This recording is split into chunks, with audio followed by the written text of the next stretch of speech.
Sejam muito bem-vindos. Sintam-se abraçados por mim e por todos os professores do Departamento de Ciências Contábeis da UEL. A pandemia causada pelo novo coronavírus virou de cabeça para baixo a realidade das nossas vidas. De um dia para o outro, não podemos encontrar pessoalmente as pessoas, não podemos tocá-las, não podemos abraçar. Nosso campus universitário ficou deserto. Mas nossas vidas continuam e nosso viver tem que ser pautado pelo otimismo e pela esperança. O nosso departamento quer estar próximo de vocês, alunos, e queremos também contribuir para a sociedade nesses tempos de crise. As empresas, principalmente as pequenas, estão sofrendo e muito. E a universidade não é apenas ensino, mas também extensão. Nos preocupamos com o que vem depois da pandemia. Temos que estar preparados para um cenário econômico não muito bom. Vamos precisar de soluções inteligentes. Nosso foco principal é manter viva a nossa missão de capacitar nossos alunos para serem profissionais que fazem e que vão fazer a diferença. Nesse sentido, o nosso departamento tem trazido semanalmente essas lives. Essa é a 5ª live. E hoje vamos tratar do tema Gestão Contábil e Financeira para Pequenas e Médias Empresas em Tempos de Covid-19. Neste cenário, os pequenos empresários estão lidando com essa adversidade não prevista. Como agir para não sucumbir? Nesta live serão tratados alguns temas que ajudarão.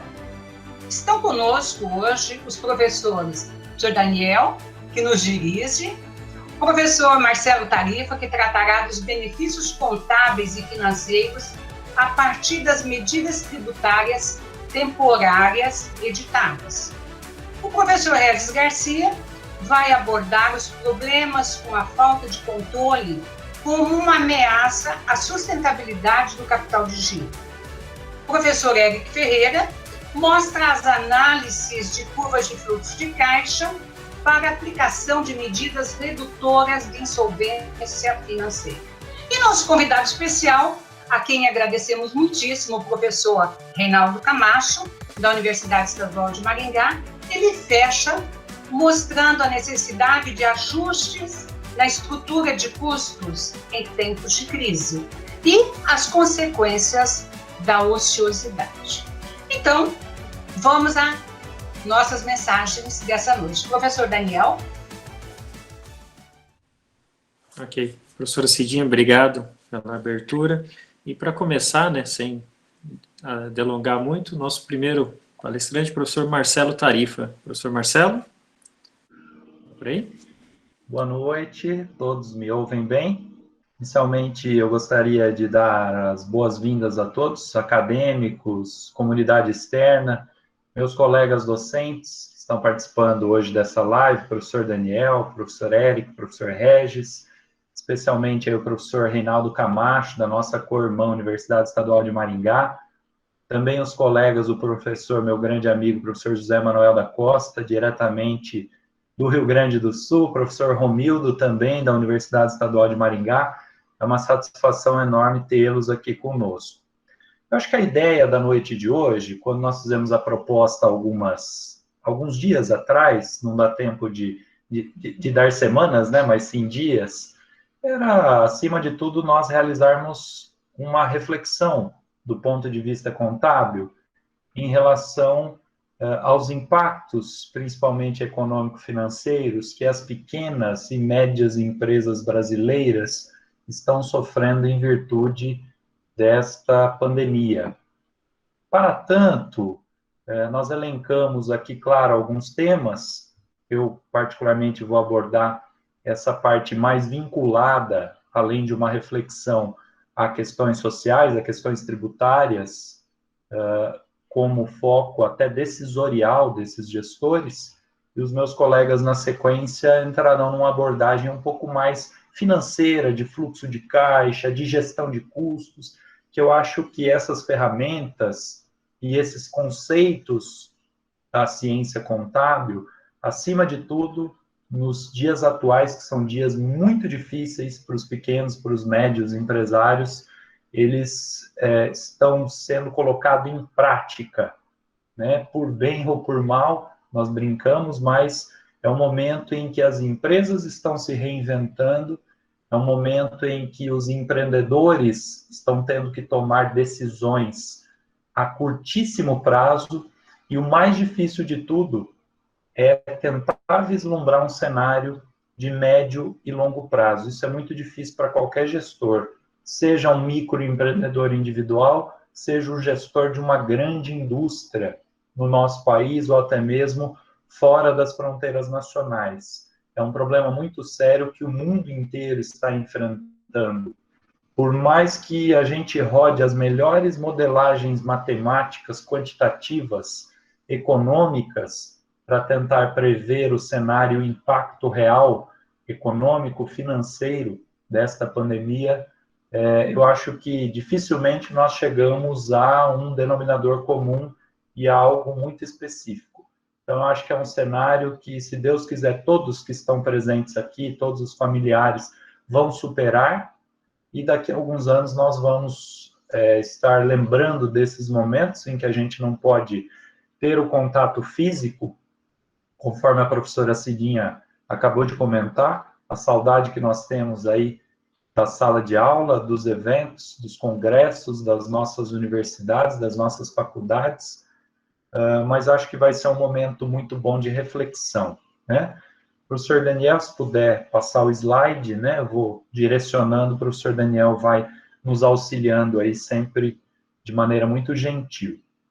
Bom, o foco principal que eu coloquei aqui de discussão na minha fala é a gente tentar refletir um pouco sobre os benefícios contábeis e financeiros a partir de algumas medidas, eu estenderia não só tributárias, mas também sociais, temporárias, e assim esperamos, que foram editadas nas últimas semanas nas esferas aí municipais, estaduais, principalmente na esfera federal, né, que tem gerado bastante embate, que tem gerado, claro, alguns conflitos, mas que, por outro lado, a minha fala, vou tentar trabalhar sempre num cenário otimista, principalmente aí para os pequenos e médios empresários que nos acompanham também nessa live de hoje, e também aos nossos colegas e acadêmicos que têm uma grande responsabilidade nos dias atuais, que é tentar acalmar esses gestores, tentar também trazer palavras de conforto e também palavras de direcionamento técnico. Essa responsabilidade é de todos os profissionais da área contábil, não só os contadores, as contadoras efetivamente com a sua certificação já profissional, mas os acadêmicos também, nos dias atuais, têm essa missão de tranquilizar esses gestores e de tentar transmitir aí os seus conhecimentos adquiridos ao longo dos anos, ao longo das nossas discussões em sala de aula. O senhor Daniel, pode passar, por favor? Bom, uma primeira reflexão que eu coloquei, e reparem que ali eu trago uma junção entre contabilidade mais finanças, é se, de repente, medidas contábeis específicas, de alguma maneira, elas conseguem influenciar o funcionamento financeiro, as finanças de uma pequena, de uma média empresa. Claro que o contexto hoje nosso de discussão, ele se centralizou nas pequenas e médias empresas, pois foram essas empresas que sentiram os principais impactos, num primeiro momento, no curto prazo, em relação a tudo que aconteceu. Fechamento dos comércios, fechamento das empresas prestadoras de serviços, abertura, num primeiro momento, apenas daquelas entidades que prestavam ali serviços emergenciais e essenciais. Então, foi tudo muito rápido, veio tudo de uma vez, não deu tempo muito de ninguém trabalhar um bom planejamento. Por outro lado, esse fechamento rápido e emergencial, ele acendeu uma luzinha vermelha em relação, principalmente, à gestão financeira das pequenas e médias empresas. Estudos atuais, principalmente do órgão que eu vou citar hoje, que é o SEBRAE, mesmo porque as nossas pesquisas acadêmicas hoje sobre impactos da Covid, elas ainda estão em fase de desenvolvimento, tendo em vista que no meio acadêmico nós dependemos de alguns critérios em relação a comitê de ética, entre outros fatores. Logo, logo nós teremos inúmeras pesquisas na área contábil, na área de administração, na área de economia, sobre a Covid-19 e os temas relacionados, né? Pesquisa recente, então, do Sebrae mencionou que, pelo menos no Brasil, 600 mil pequenas e médias empresas encerraram suas atividades nos últimos 2 meses de pandemia. Isso mostra um cenário bastante preocupante, um cenário em que nós observamos que a maioria dessas empresas, elas não têm fôlego financeiro e gerencial, em alguns momentos, para avançar sequer 30 dias de portas fechadas, né? Isso, como eu falei, acende uma luz vermelha e faz a gente ter uma reflexão muito interessante. Eu acho, tentando responder essa pergunta, né, a gente pode observar ali, a gestão contábil e financeira, quando ela é desenvolvida de maneira coerente, ela tende a desenvolver, ou ela tende a auxiliar para que esse impacto da Covid-19 nos resultados, nos lucros das empresas, ele se minimize, né? Aqui, até hoje, ninguém conseguiu descobrir nenhuma fórmula mágica para que essas empresas se reinventem em questão de dias. A fórmula a gente já sabe qual que é geração de receita, é um bom controle de custos, é uma boa gestão de custos, de despesas, de tributos também. Essa seria, teoricamente, a fórmula mágica que nós, que somos profissionais, nós que somos pesquisadores, já sabemos há muito tempo. Só que, infelizmente, a gente tem uma lacuna muito grande entre, lógico, a teoria e o que acontece na realidade devido a N fatores que eu acho que não cabe a discussão nesse momento, tá? Bom, vocês acompanharam, daqui a pouquinho eu vou falar, o governo, nas 3 esferas, né, mas principalmente o governo federal, ele acabou adotando medidas aí imediatistas, tanto no conceito ou no contexto social, quanto no contexto tributário, que precisam ser avaliados com bastante cautela, né? O senhor Daniel, pode passar, por favor? Eu trago aqui para vocês uma pesquisa que ela tem se atualizado, para quem tiver curiosidade, é só entrar no site do Sebrae e buscar ali, ó, nesse título, né, impacto da pandemia do coronavírus nos pequenos negócios. Eles têm atualizado essa pesquisa que eles têm feito com os gestores. Igual eu falei para vocês, não é uma pesquisa científica, né, podemos denominar assim, talvez uma pesquisa um pouco mais profissionalizada, um pouco mais prática, que ela está indo direto aos gestores, fazendo alguns questionamentos, e o Sebrae, sempre com um papel bastante importante aí, tem tentado levantar alguns números para que a gente faça essa reflexão, e a gente observa, nessa pesquisa que atualmente está na sua 3ª edição e vai ser replicada aí, coletada entre o dia 30 de abril e 5 de maio, a queda absoluta aí que nós podemos observar nos 3 meses, março, abril e maio, no faturamento semanal dos pequenos e médios negócios. Então, tivemos, claro, um cenário pior no mês de abril, dentre o período analisado, a queda no faturamento dessas pequenas e médias empresas chegou aí à casa de praticamente 70%, 69%, 70%. Vamos acompanhar o que vai acontecer nos próximos meses. Isso mostra efetivamente que nada disso vai além do fechamento dos negócios. A impossibilidade de geração de receita e a tentativa dos gestores de se reinventarem no que tange as suas vendas, seja por uso de aplicativos, seja por qualquer outra forma no caso, por exemplo, do ramo alimentício, de delivery, de tentar gerar receita de alguma maneira, né? Seja por meios eletrônicos, por vendas online e assim por diante. Mas a gente percebe que, principalmente as empresas de porte menor, elas ainda precisam se desenvolver aqui no Brasil e o consumidor também precisa desenvolver um pouco melhor esse raciocínio e esse entendimento do e-commerce. Professor Daniel, por favor, pode passar.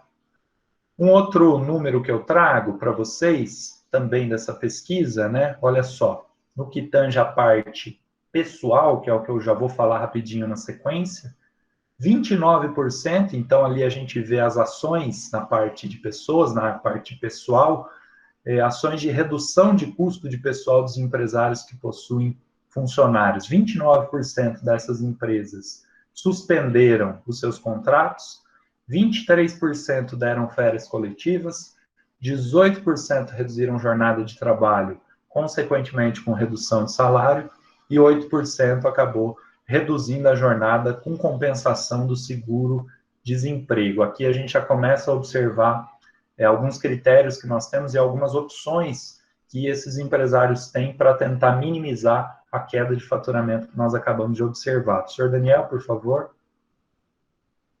Na próxima lâmina, a gente acompanha as principais políticas públicas que impactaram positivamente esses pequenos negócios. Então, a gente vê que 48% aumentaram aí, ou melhor, 48% acredita que o aumento das linhas de crédito tenha sido algo favorável, 61% acredita que empréstimos a taxa de juros zeradas aí auxiliem a continuidade desses negócios, 44% a questão de redução, ou podemos falar postergação também de impostos e taxas, e 51% acreditam que o auxílio temporário para a subsistência é o que vai fazer com que essa quantidade de fechamento de empresas se minimize. Senhor Daniel, próximo slide. Bom, entrando especificamente aqui nas medidas mais até tributárias, né, que nós pudemos observar, trabalhistas, tributárias, sociais, a medida provisória 936 de 2020, ela trouxe como uma das opções, e aqui eu deixo como recado aí para os acadêmicos que estudem essa medida provisória, pois vocês, como futuros profissionais da área contábil, como atualmente acadêmicos contábeis, provavelmente serão bastante questionados por gestores, pequenos e médios gestores, em relação a essas normas. Então, aproveitem o tempo para estudo, né? Bom, a redução de jornada de trabalho, em linhas gerais, pela medida provisória, ela deu a proporção de que esses gestores, para os seus funcionários, para os seus empregados com carteira registrada, aí, pudessem reduzir a jornada em 25%, 50% ou 70%, sendo com que, nesse caso, o complemento de valores desse salário, desses funcionários, fosse suprido com base no governo. Então, com base no seguro-desemprego que o governo ele vem e tenta cobrir essa lacuna, né? A gente sabe que, por exemplo, se você der uma redução de jornada de trabalho aí de metade do tempo, de 50%, então 50% do salário o gestor paga, continua pagando, os outros 50% o governo paga a partir de seguro-desemprego, mas a gente sabe que nunca o salário ele vai se integralizar tal qual o funcionário ganhava. No seguro-desemprego há sempre uma quebra, né? E lembrando que, nesse caso, há garantia provisória do emprego durante o período aí da suspensão e também após o restabelecimento. Próximo slide, por favor, professor Daniel. Uma outra medida que nós podemos colocar aqui que impactou de maneira interessante nos negócios é também a suspensão dos contratos de trabalho por até 60 dias.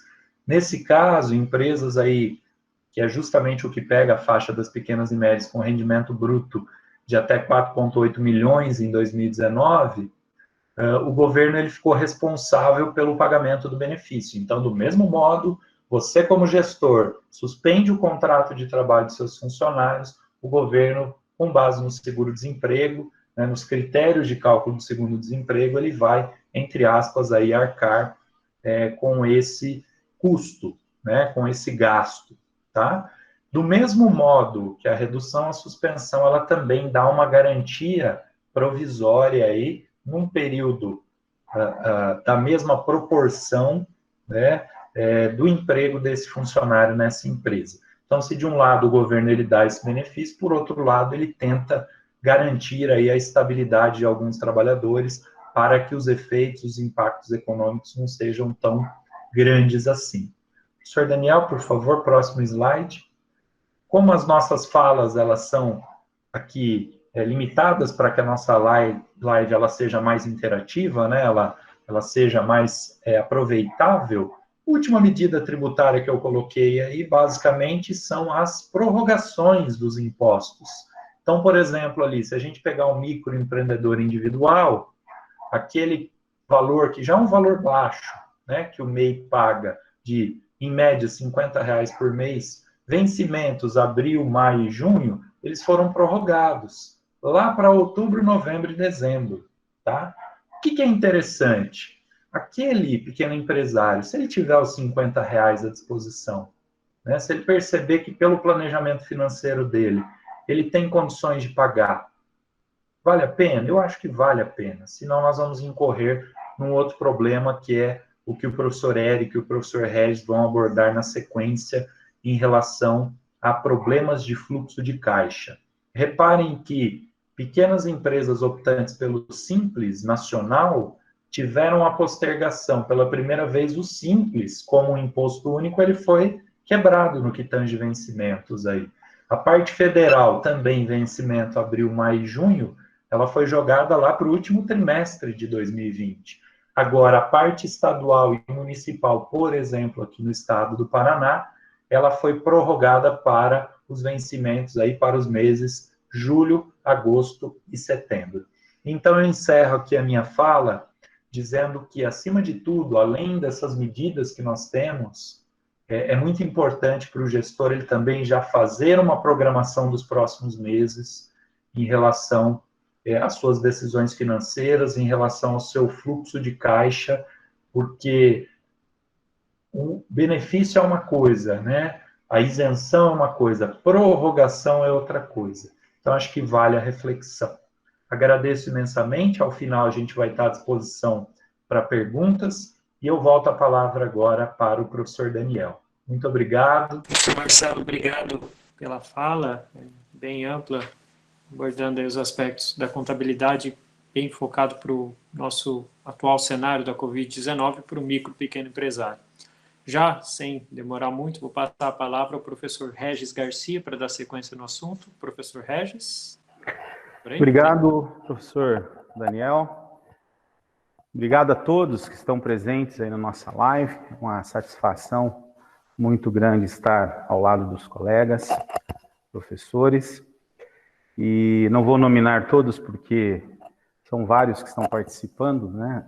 Eu dei uma olhada ali na lista e temos vários colegas que estão participando e a gente fica bastante honrado com a presença de vocês, dos nossos queridos alunos que atenderam aí ao chamado do departamento, como a professora Cidinha destacou, né? É um trabalho que a gente vem desempenhando no sentido de mostrar que o professor, que a aula não precisa necessariamente acontecer exclusivamente dentro da sala de aula, mas sim espaços, né, em que a gente possa debater assuntos que sejam do interesse de todos.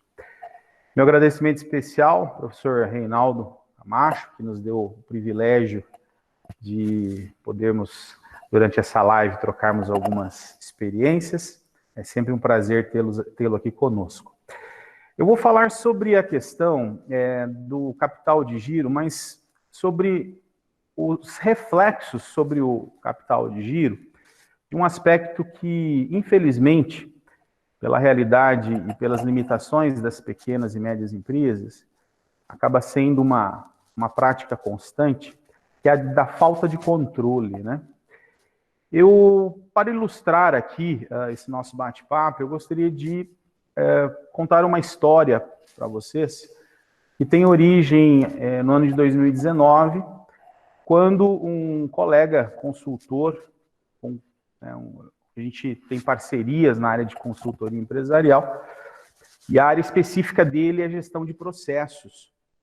E na oportunidade ele foi contratado por uma empresa né, do ramo industrial, de uma cidade aqui da região, e ele esteve nesta empresa, foram contratadas aí 40 horas de consultoria, e o interessante é que antes de se terminar os primeiros 25% da consultoria dele, ou seja, menos de 10 horas de trabalho, ele chamou a diretoria da empresa, eram 3 sócios, e disse o seguinte: olha, eu desenvolvo aqui para vocês um trabalho de gestão de processos, reorganização organizacional, reorganização de processos de pessoas dentro do ambiente da empresa de vocês, mas eu gostaria de dizer para vocês que nós estamos, a partir dessas poucas horas que eu estive aqui na empresa, nós estamos errando em um ponto que, na minha opinião, é importante.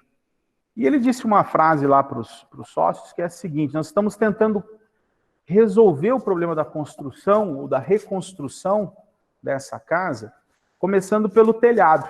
Então, ele disse isso para os sócios e explicou que grande parte dos problemas que ele estava lidando ali no contexto da empresa, enquanto consultor, tinha origem na questão financeira, né? E ele colocou isso na reunião, a ponto de que eu fui chamado como um parceiro desse processo de consultoria justamente para atuar nessa área financeira, começando do zero ali o processo de diagnóstico, de entendimento dos problemas da empresa, para tentar contribuir de alguma forma nessa área, conjuntamente aí com o meu colega consultor. Eu já volto nessa história, porque eu vou contar o final dela para vocês, é claro, até o final aqui da nossa fala, mas o destaque que eu queria dar para vocês, tanto alunos, colegas professores, microempresários que estejam assistindo a essa oportunidade de troca de experiências, né, é de que, apesar das limitações, apesar dos problemas que a gente visualiza na realidade das empresas, muitas delas pecam porque tentam começar o seu processo de empreendedorismo, muitas vezes pelo telhado. Muitas vezes se preocupa muito com as tentativas de buscar novos clientes, de se efetuar novas vendas, de ser mais agressivo no mercado. E a gente percebe, em alguns momentos, que essas preocupações e o gasto de energia dos microempresários e dos pequenos empresários é tão grande em cuidar desse telhado, em cuidar da pintura externa da casa, em colocar a melhor janela, a melhor porta, a melhor tinta, e acaba se esquecendo que a construção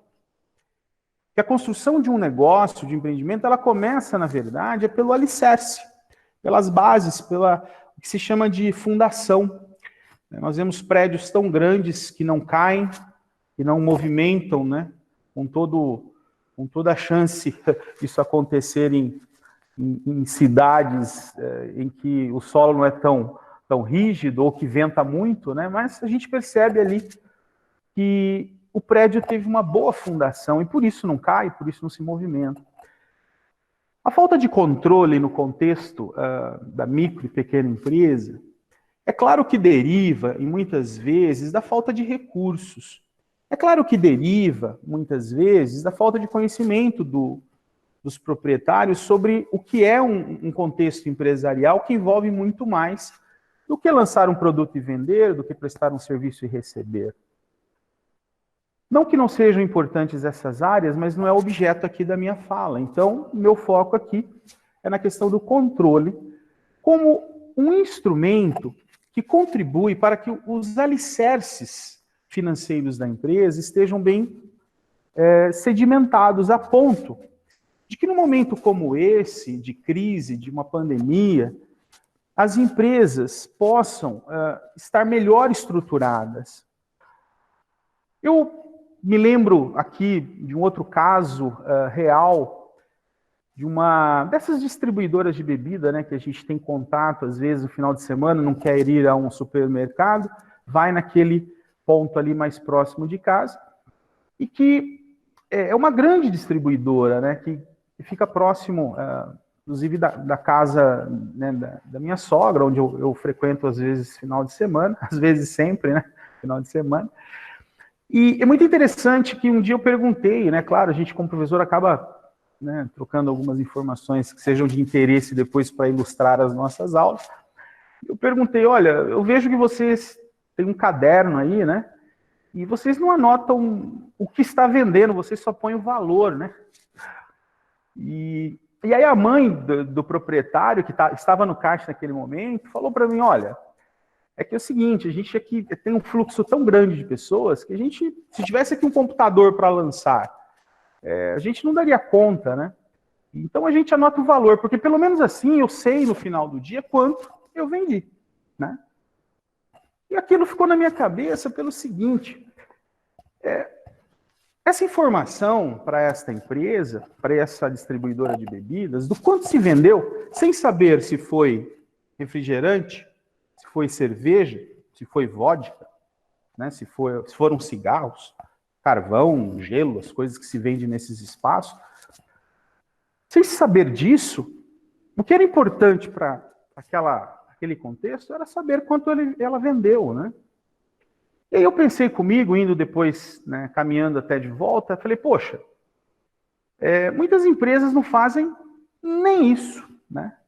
Chega no final do dia, elas não têm condições de saber o quanto vendeu.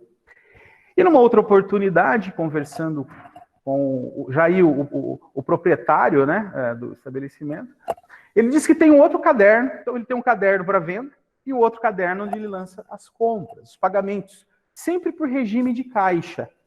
Para ele só interessa o regime de caixa. O controle de contas a pagar dele está numa pasta, né, em que ele vai lá, abre a pasta naquele dia e vê o que tem para pagar. Mas o controle do fluxo financeiro, ele é anotado todos os dias enquanto venda, e o que ele efetivamente paga é anotado num outro caderno chamado de compras. Imagino eu, não avancei na conversa, que esse microempresário certamente deve somar o que entrou menos o que saiu, para saber se sobrou, o quanto sobrou, e vejam pelo regime de caixa, né? Ele está pouco se lixando se deveria ser pelo regime de competência, está pouco se lixando do princípio, né? Os princípios contábeis que estão por trás do registro dos fatos. Ele está atendendo a uma necessidade informacional. Eu dei esses dois exemplos, não me esquecerei de voltar ao primeiro para concluir essa história, para dizer o seguinte, o controle de uma microempresa, de uma empresa de pequeno porte, não necessariamente precisa estar fundamentada em ERPs de altíssima capacidade de geração de informação e muito menos em softwares avançados.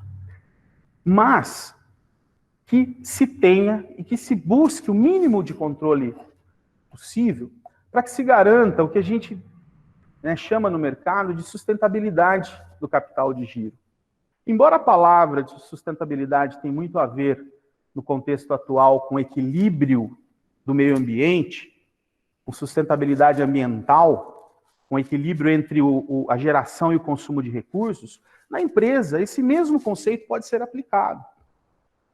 A microempresa e a empresa de pequeno porte precisa ter consciência, e nós precisamos orientar os nossos clientes disso, enquanto profissionais, consultores, funcionários de empresas, de que é necessário que, dentro das condições que a microempresa tem, que se busque o controle financeiro, na medida necessária para que o microempresário tenha informação suficiente, para que pelo menos as suas decisões que impactam o capital de giro, elas tenham um mínimo de fundamentação. Essa é a expectativa que a gente tem quando fala em sustentabilidade do capital de giro. Para ficar mais claro o que eu estou tentando falar, vamos voltar àquela história do início do nosso bate-papo. Eu entrei, portanto, na empresa e, por meio do diagnóstico que nós fazemos sempre no início de uma consultoria, nós identificamos que a empresa ela tinha investido mais de R$200 mil na troca do sistema de informação dela, envolvendo a compra do direito ao uso do sistema, mais mensalidades que ultrapassavam R$6.000 para uso do sistema. E nós descobrimos que as pessoas do departamento financeiro, elas conciliavam a movimentação de caixa, de banco, fora do sistema, em planilhas de Excel. Nós também descobrimos que as pessoas responsáveis pela compra lançavam a entrada desses documentos quando lidavam na telha. Quando estava muito corrido, nós não lançamos, deixa isso para lá. Isso nos ilustrou na oportunidade uma situação muito comum.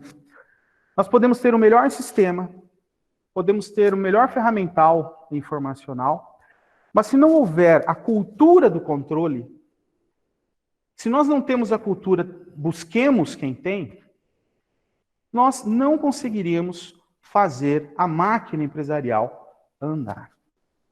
Nós chegamos à conclusão, ao final desse processo de diagnóstico, de que o problema da empresa não era de software, não era de processo em si, mas sim de cultura.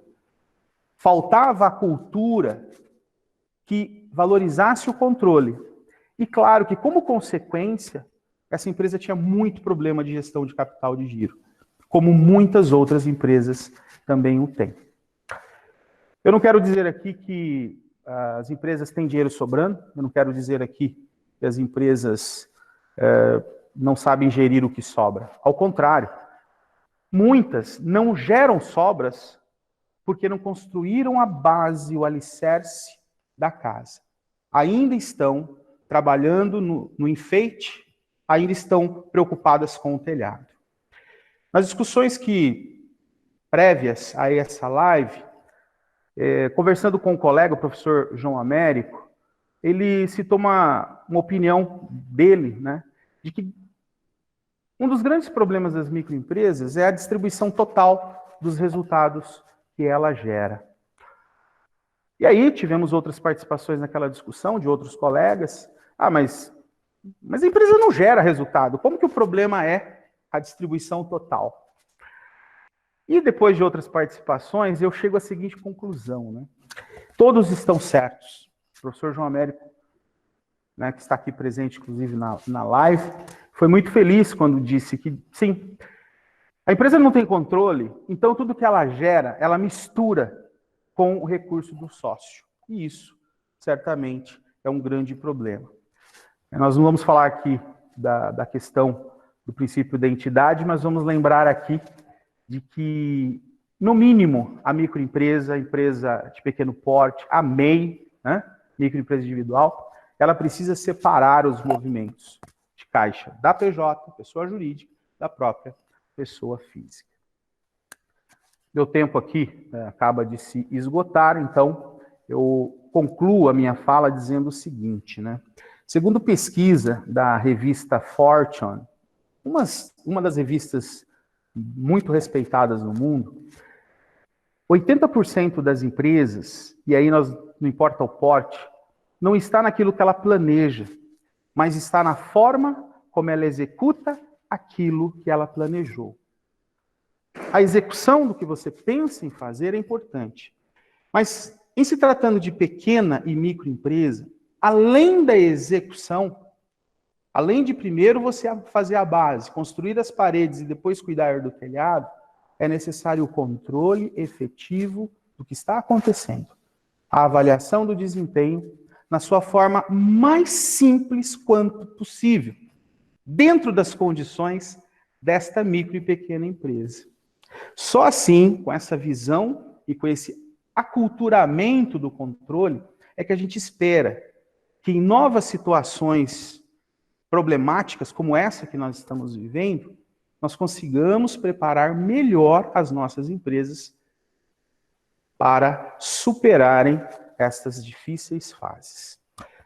Agradeço a atenção de todos vocês, é um prazer estar aqui, e ao final, havendo pergunta, nós voltamos para respondê-las. Devolvo a palavra aí para o professor Daniel.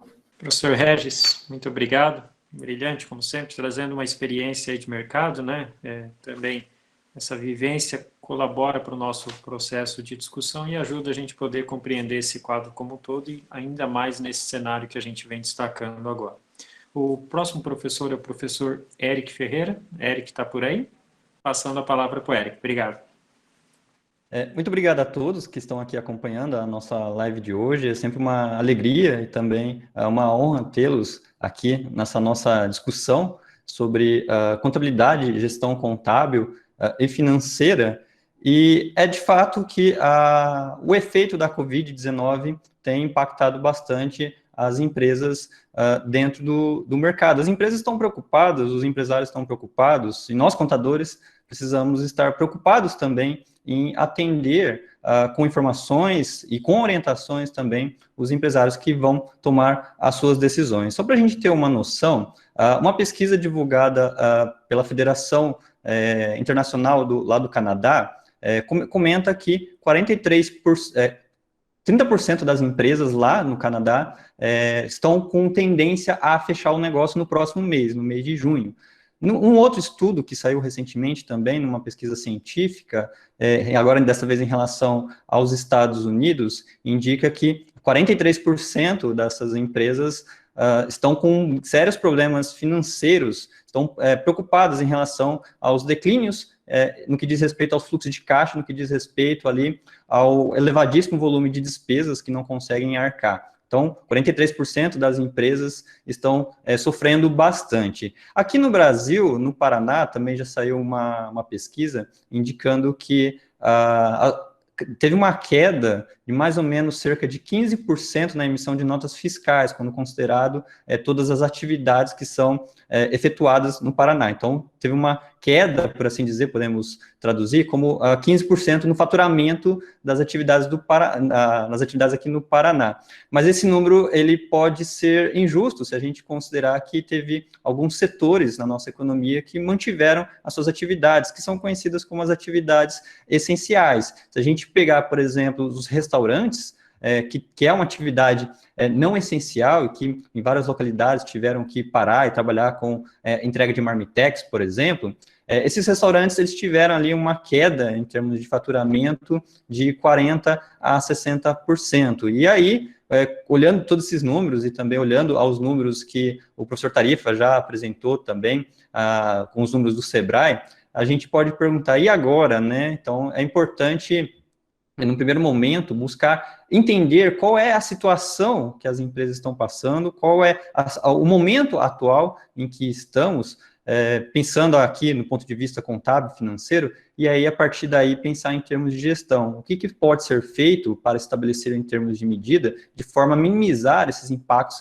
que a pandemia traz. Então, nesse sentido, eu pediria para o professor Daniel passar para a próxima tela. Eu trago uma ilustração que acontece e que está acontecendo com muitas empresas, que é uma queda de vendas. Então, por causa das medidas sanitárias de lockdown, isolamento social, quarentena, muitas empresas em diversas localidades, têm tido uma evidente queda no volume de vendas. Isso conduz para uma queda também de contas a receber, seja contas a receber para os próximos meses, sejam recebíveis à vista também, dado que as vendas estão caindo. E isso gera, por consequência, uma queda no fluxo de caixa operacional, tá? Então, uma queda no fluxo de caixa operacional também reduz a capacidade da empresa de realizar, por exemplo, compras para a revenda de mercadorias ou compras para a aquisição de materiais secundários para uma produção. E isso leva também, novamente, a uma queda de vendas posteriormente, já que reduz a capacidade produtiva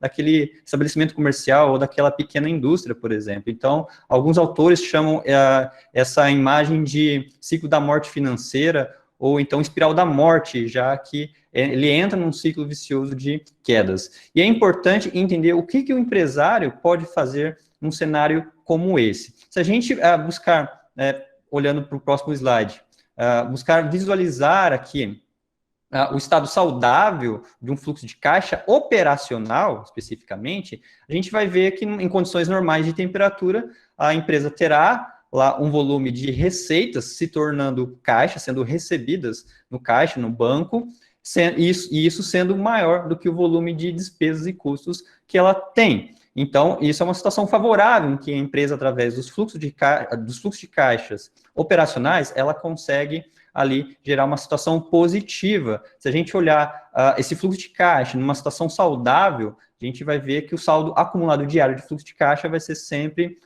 positivo. Então, se a empresa tem R$50 hoje, ela vai ter R$100 amanhã, líquidos, no outro dia 150, no outro dia 200 e assim por diante. Acontece que as empresas sofreram um baque por causa da queda brusca causada pelas medidas estabelecidas ali por causa da pandemia, e essa queda brusca faz a gente repensar como gestores e também como contadores qual é a perspectiva em relação ao fluxo de caixa, não só em termos monetários, quanto também em termos de tempo. Será que as empresas estão tendo tempo para fazer para estabelecer novas medidas, para reagir a essa circunstância ou essas mudanças que têm acontecido? Então, nesse sentido, existe uma outra curva, além da curva que a gente ouve falar nos noticiários, né, é necessário achatar a curva, existe também uma curva financeira que também precisa ser achatada e observada por contadores e empresários, que é o cenário que a gente pode ver na próxima tela. O Daniel pode passar. A gente vai observar aqui que quando ocorre um efeito de queda de vendas, as empresas têm que observar como estão as suas capacidades. Quando caem as vendas, as despesas não caem na mesma proporção, não caem na mesma medida. Os custos fixos continuam na empresa, despesas fixas continuam na empresa, então nós temos lá valores de aluguéis, o aluguel vai bater na porta do empresário. O gasto de energia pode até reduzir um pouco por causa do fechamento do comércio, mas a conta vai chegar de qualquer forma, e esses são os valores que precisam ser arcados, o empresário precisa lidar com esses valores para ter ali um fôlego de sobrevivência dentro do mercado. E aí, por causa dessa diferença de haver uma queda muito forte em relação às vendas e uma queda não tão forte em relação às despesas, ocorre um fenômeno chamado gap de fluxo de caixa, em que o volume de despesas ele tende a ser maior do que o volume de receitas geradas do ponto de vista do caixa. E isso faz com que a empresa possa entrar num cenário de insolvência, em que ela vai ter dificuldades para arcar com o pagamento de diversas contas, de diversas dívidas. E quais são os primeiros caminhos que se pode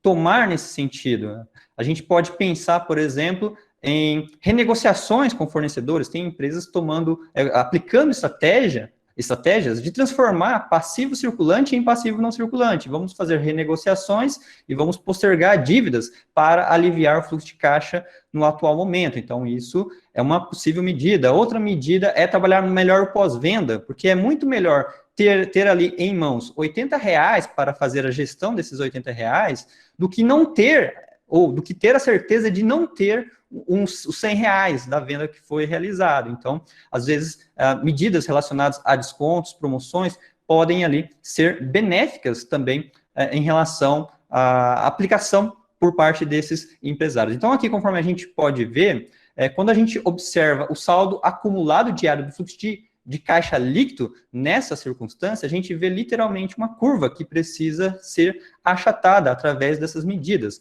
Às vezes, a compensação de um saldo negativo de caixa operacional pode ser compensado com a obtenção de empréstimos, como a utilização de incentivos governamentais também, ou então tentar vender ali itens do ativo imobilizado para enxugar um pouco a estrutura e ter um fôlego ali em termos de caixa. Seja como for, é necessário buscar caminhos para achatar essa curva. Então, observe que neste exemplo, no gráfico, a gente tem uma curva em que a insolvência ela começa ali a partir do mês 2, mês 3, que é o mês em que muitas empresas começaram a ter problemas. Fevereiro, março, abril, muitas empresas começaram a ter problemas em termos de caixa a partir dali. Se as empresas tomam as medidas, conforme a gente pode ver na nossa próxima tela, o Daniel pode passar, as empresas começam a se aliviar um pouco mais. A ideia não é necessariamente trazer a curva da receita ou da entrada de caixa para cima das despesas, mas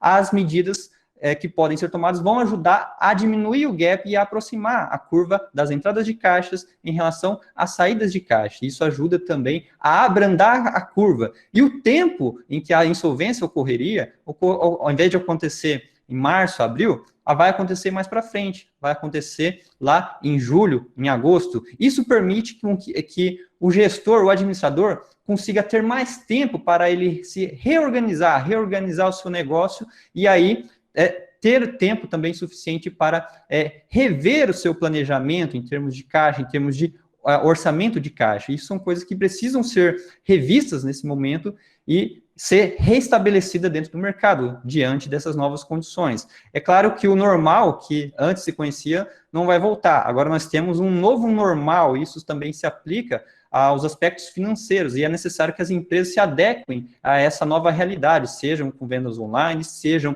modificando estruturas já existentes, modificando a própria estrutura de custos também, para favorecer, para uma sobrevivência dentro do mercado. Então, são pontos que devem ser considerados e que o contador precisa levar como orientação para empresários, e que os empresários, por sua vez, precisam estar com os ouvidos abertos a esses tipos de informações. Medidas como, por exemplo, de não realizar distribuição de dividendos também pode beneficiar o caixa.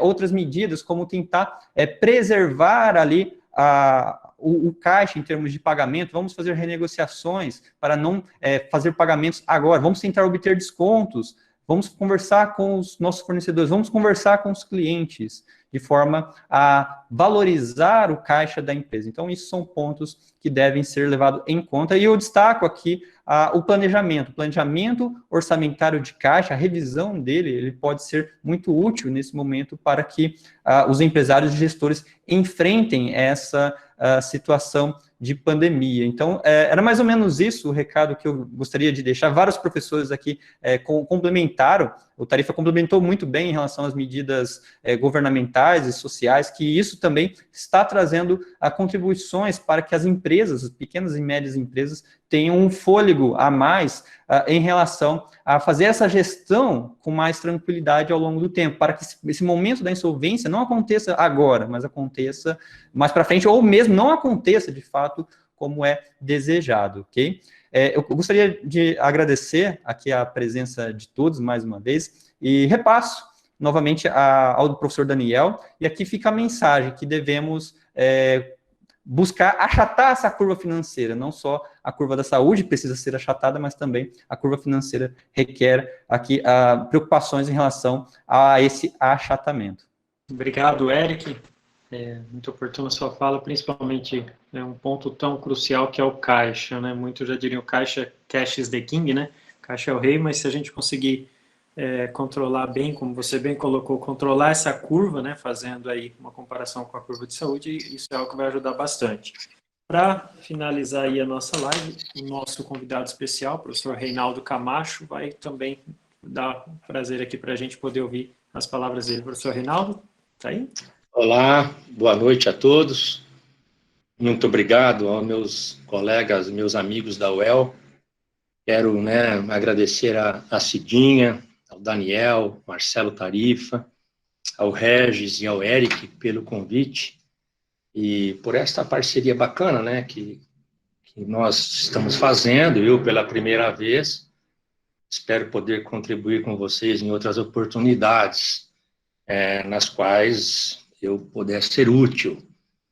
E, bom, o bom de falar por último é que, meus amigos daí são cobras, no assunto, falam tudo que tem de importante e praticamente não sobra nada para eu falar, mas eu vou arriscar ainda assim algumas palavras, para contribuir com o público, com os alunos aqui presentes, demais professores, empresários que porventura estejam participando da nossa live.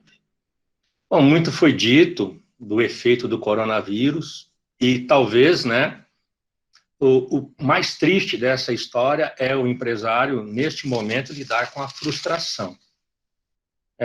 Aquele que desenvolveu competências, que desenvolveu estratégias, aquele que tinha um produto diferenciado, um algo a mais do que o seu concorrente, ele foi, ou seja, o corona igualou todo mundo, o coronavírus pôs todo mundo em pé de igualdade a partir do momento que, por causa do coronavírus, medidas de restrição foram implantadas e aquele que vendia um produto diferenciado também não pôde mais vender, e aquele que vendia um produto que não era diferenciado, que não tinha mais, também ficou sem vender, ou seja, né, praticamente, se você não é empresário do ramo de farmácia, você parou de vender, né, ou no todo, ou em grande parte.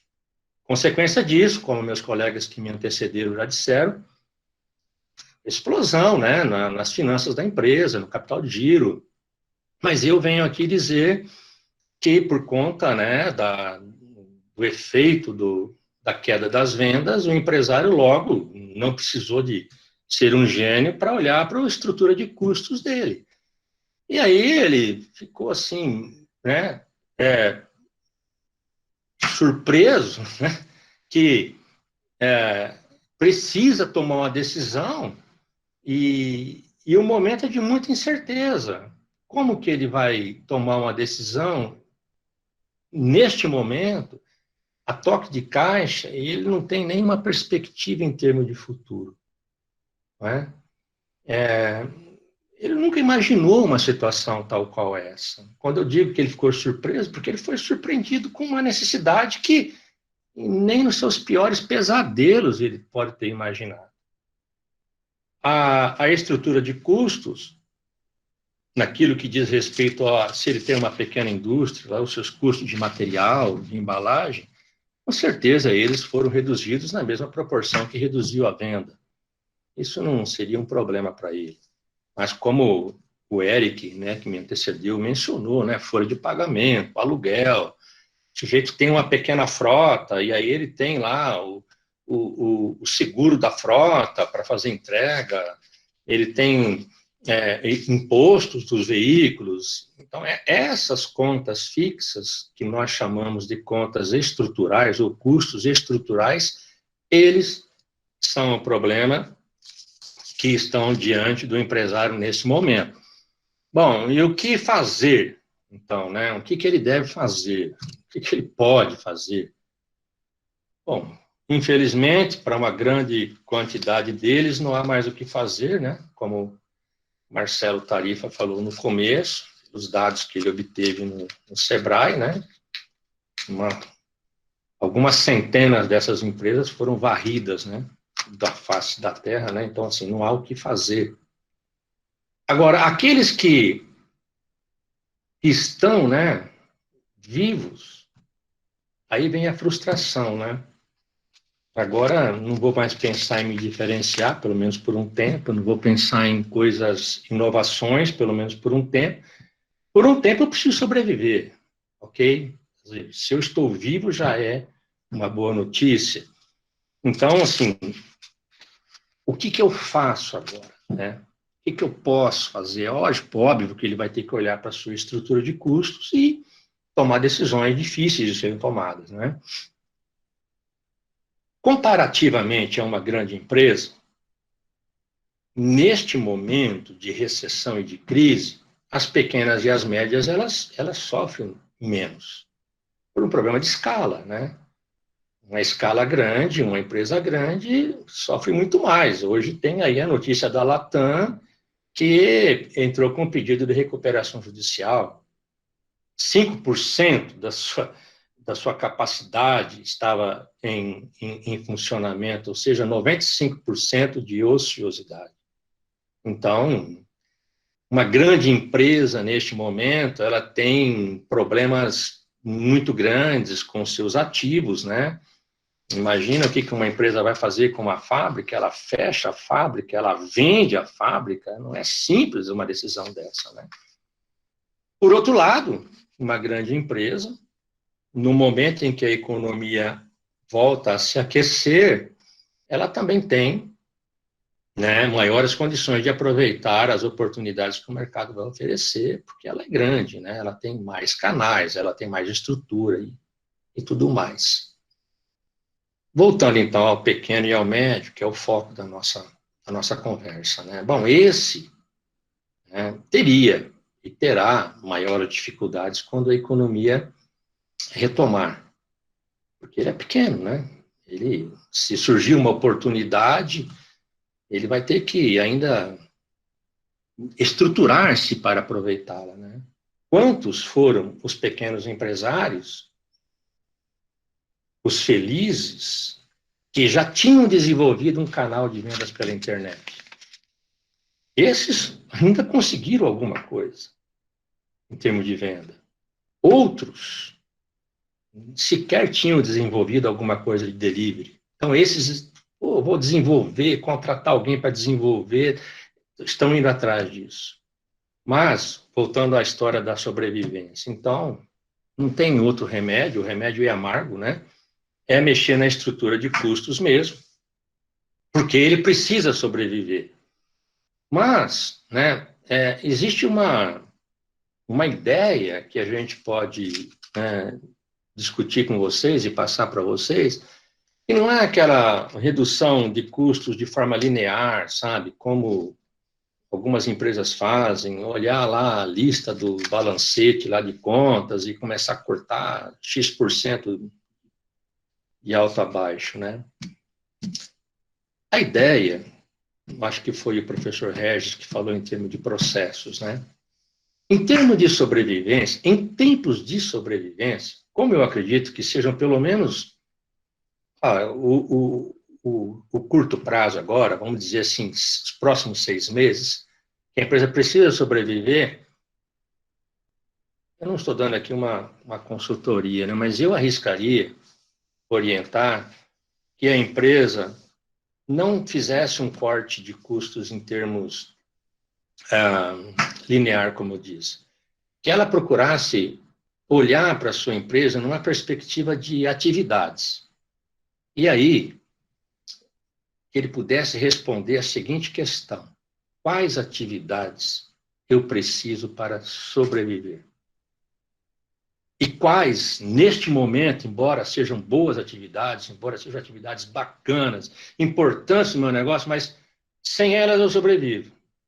Então, assim, se o caso da sua empresa é um caso de sobrevivência, então eu recomendo que a empresa tente, não numa perspectiva técnica de custeio baseado em atividades, mas numa perspectiva mais simples mesmo. Nem todo empresário vai ter condições de falar, vamos, o que é esse negócio de custeio baseado em atividades? Mas que ele consiga olhar para o seu pessoal, para os seus processos e dizer, bom, que atividade que nós fazemos aqui, que neste momento eu preciso delas. Não posso deixar de jeito nenhum de tê-las. Bom, então essas ficam. As outras vão. E com elas vão os custos estruturais que no momento a empresa não tem condição de suportar. Né? Quem sabe no futuro você pode reincorporar essas atividades no seu negócio. Então, se a sua empresa, ou se é a empresa na qual, né, um estudante desse trabalha, né, se um professor desse tem contato, se ela tem uma condição além da sobrevida, então que ela possa manter atividades que possam agregar um certo valor ao seu produto, uma tentativa já de ir saindo da crise, mas com algum diferencial em relação ao seu concorrente. Sei que essas decisões não são fáceis, né? Sei que elas são dolorosas, muito complicadas, mas elas precisam ser tomadas, né? Finalmente, eu acredito que coronavírus deveria servir para alguma coisa útil, né? Deveria ter alguma utilidade para nós, ou seja, eu espero que os empresários brasileiros saiam melhores dessa situação, né? E o que eles podem aprender com isso, nesse processo tão doloroso? Eu queria sugerir, né, que os empresários pequenos e médios, até os grandes, que lessem Gênesis, a partir do capítulo 37, em especial o capítulo 41 do livro de Gênesis, A narrativa bíblica conta a história de José, um moço, né, que teve uma experiência fantástica. A história de José é muito linda, muito cheia de reviravoltas. E um dia ele está a ponto de ser morto pelos seus irmãos, no outro dia ele é vendido como escravo, e dali a pouco ele está preso no palácio do rei, e em determinado momento ele se torna governador do Egito. E o que tem de interessante na história de José, que pode nos ensinar hoje, né? O que tem de interessante é que José é que nos ensinou a noção de reservas. Foi José que interpretou um sonho do faraó. Eu não vou contar o sonho aqui, né? Você leia lá Gênesis 37 em diante, especialmente o capítulo 41. Foi José que interpretou o sonho de faraó, e o faraó, aturdido com aquele sonho, não sabia o que fazer. José falou assim: não, o negócio aqui, faraó, o senhor vai ter que fazer o seguinte: nesses períodos aqui das vacas gordas, nós vamos ter que guardar. E com isso, ficou uma lição para a gente, né? O empresário brasileiro, né, ele tem dificuldades com planejamento, tem dificuldades com controles, tem dificuldade com uma série de coisas, mas principalmente ele não tem a cultura da reserva. Talvez esse tenha sido o principal problema da mortandade das empresas nesse momento. Ele não tem a cultura da reserva para que, numa época dessa, em que ninguém esperava o que aconteceu, ele possa se manter por 30 dias, por 60 dias, como a Tarifa falou. Em 60 dias, eu não me lembro, me dei bem aqui, 700 empresas morreram, não suportam 15 dias sem venda, né? Então, nessa perspectiva, né, de crise, né, o que precisa ser feito agora, talvez, não sei se salva ou se ameniza os danos causados pelo coronavírus, né? O que se pode fazer na estrutura de custos talvez não vá resolver, mas aqueles que sobreviveram ou aqueles que vão tornar a empreender, que bom que seria que se tivessem aprendido a noção do constituir reservas, né? De fazer reservas para tempos maus, para tempos que não sabemos quando virão. Então, essa é a minha fala, né? Que eu preparei para esta oportunidade. Agradeço muito a oportunidade e volto a palavra, então, para o Daniel. Reinaldo, obrigado pelas palavras aí, sábias, como sempre. E também eu vou deixar o chat aqui aberto, se alguém quiser colocar alguma pergunta, fique à vontade. Só reforçando, né, alguns comentários que os professores já trouxeram, então cada um, acho que da sua forma, foi trazendo de uma forma bem rica o que pode talvez nos ajudar nesse momento. Então, o Marcelo Tarifa já veio dando o que nós temos já de medidas provisórias, o que dá para ser feito agora, o que algumas empresas já andam fazendo já de imediato, né, já seguindo as nossas leis e assim por diante. O professor Regis vem na sequência nos dizendo sobre a estrutura, o quanto que é importante a gente dar esse passo atrás, então não se preocupe em inovar, então vamos pensar em fazer um alicerce, ter um bom controle e aí sim saber qual é a nossa real situação. O professor Eric já vem explicando para a gente sobre o cuidado com a parte financeira, principalmente, cuidar com essa cauda, né, do gráfico aí na parte de caixa. Agora o Reinaldo fecha, e acho que trouxe também importantes reflexões, quando ele fala, por exemplo, será que agora eu preciso inovar? Será que agora sobreviver já não vai ser um bom resultado? Muitas vezes, sempre que a gente dá aula, a gente comenta isso quando fala de ponto de equilíbrio, né? Às vezes a gente pode até abrir mão de lucro por um período curto, mas agora é importante manter a empresa em operação. Nós vimos já no cenário nacional algumas empresas do ramo de tecidos, né, do ramo de confecção, elas já estão cancelando algumas próximas coleções, porque elas estão sentindo que já tem um estoque parado, e agora, de repente, é hora de tentar liquidar esse estoque. Não adianta fazer novos estoques, porque a gente precisa ainda vender o que tem. Outras empresas já estão procurando também inovar, né, até na sua forma. Essa semana eu vi uma notícia, a BMW, agora, né, já conhecida fábrica de carros, agora ela está vendendo carro pelo Instagram. Então, se você até hoje não comprou uma BMW porque não tinha tempo de ir na concessionária, agora eles estão vendendo também pelo Instagram. Então, eles estão procurando novos canais aí para comercializar o produto deles. E também, daqui para frente, acho que a gente já começa a pensar, né, o que fazer agora para sobreviver, para próxima amanhã, quinta, sexta, o que a gente vai fazer para sobreviver semana que vem, próximo mês, né, enquanto empresário, e depois também já começar a olhar, já tem algumas empresas que estão com uma saúde mais financeiramente mais saudável, já estão olhando para frente. O que a gente vai fazer para o próximo, para esse novo normal, como o Eric falou? Algumas pessoas da área de arquitetura, por exemplo, já estão recebendo solicitações, né, das construtoras, que agora nos apartamentos, principalmente de médio e alto padrão, já tem que ter um espaço de home office mais seguro, já não dá mais para ser improvisado, como em alguns casos a gente acabava fazendo, e agora eles já querem isso dentro da planta do apartamento. Por quê?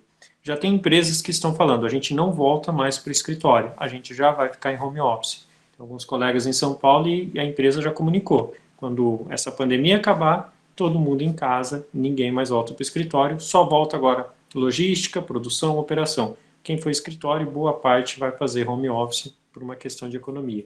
Isso muda, então, já para os projetos futuros dessas construtoras. E também os espaços de coworking, que também, com essa questão da pessoa trabalhando em casa, ela pode ter um espaço dentro da casa dela, ou também um espaço dentro dos prédios ou dos condomínios. Então, isso já começa a jogar para frente o que a gente vai fazer. Universidades no exterior já começam a pensar em 2030, os cursos que vão ser oferecidos online, o que eles podem, né, oferecer para atender todos aí, esse novo cenário.